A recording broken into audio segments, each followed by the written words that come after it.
বিসমিল্লাহির রহমানির রহিম। আসসালামু আলাইকুম।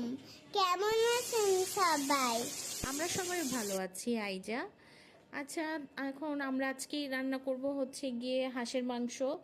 তো তোমার নানু এখানে দুটো হাঁসের মাংস নিয়ে নিয়েছে।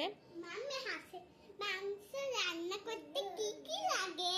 হাঁসের মাংস রান্না করতে লাগে হচ্ছে পেঁয়াজ লাগে, মরিচ লাগে, হলুদ লাগে, ধনিয়া জিরার গুঁড়ো লাগে, গরম মশলার গুঁড়ো লাগে, আদা বাটা রসুন বাটা লাগে। এই তো এগুলো মেইন মশলা, এগুলো লাগে। তো তোমার নানু সব মশলাগুলো একসাথে কষিয়ে নিয়েছে, এখন হাঁসের মাংস দিয়ে দিচ্ছে। শুধু হলুদের গুঁড়ো আর মরিচের গুঁড়ো দেয়া বাকি। হাঁসের মাংসগুলো দেওয়া হয়ে গেছে।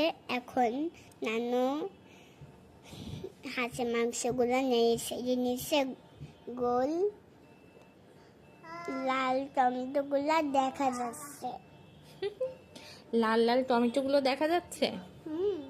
আচ্ছা শুনো, দেখো তোমার নানু এখন কি করছে জানো, একটু ঝাল ঝাল রান্না করবে, এই জন্য 4 চামচের মতো মরিচের গুঁড়ো নিয়ে নিয়েছে। আর হচ্ছে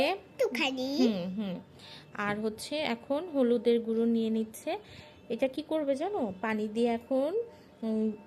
দিয়ে এটা এখন মাখিয়ে নিবে, মাখিয়ে নিয়ে তারপরে এটা হাঁসের মাংসের ভিতর দিবে। এই যে দেখো দেখো দেখো, এই যে দেখো নানু হাত দিয়ে এটা গুলিয়ে নিচ্ছে। ও আচ্ছা মামি, এটা জানো একটুখানি ঝাল ঝাল লাগে। হ্যাঁ। আমি যেন ঝাল সহ্য করতে পারি না, এই কারণে আমার জন্য এটা পানি দিচ্ছে। হ্যাঁ, পানি দিচ্ছে। এখন দেখো এই যে হাঁসের মাংসটার মধ্যে এখন তোমার একটা গিফট। Okay, thank you. এখন তোমার নানু ওকে ওকে ওকে, থ্যাংক ইউ। হাঁসের মাংসের ভিতরে দেখো হলুদের গুঁড়ো আর মরিচের গুঁড়োটা দিয়ে দেওয়ার পরে কালারটা চেঞ্জ হয়ে গেছে না? হ্যাঁ।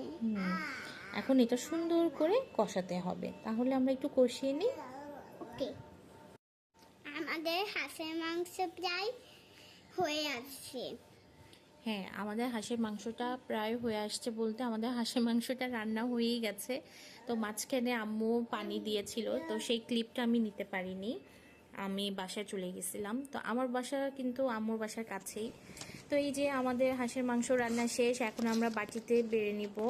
এই খাবারটা পার্সেল চলে যাবে। তো আমাদের বাসায় গেস্ট আসার কথা ছিল, ওনারা আসেনি, তো ওনাদের জন্য আম্মু সব বক্সে করে করে পার্সেল দিয়ে দিয়েছে। তো হাঁসের মাংস রান্না দেখালাম, তো কেমন হয়েছে সবাই জানাবেন আমাদেরকে।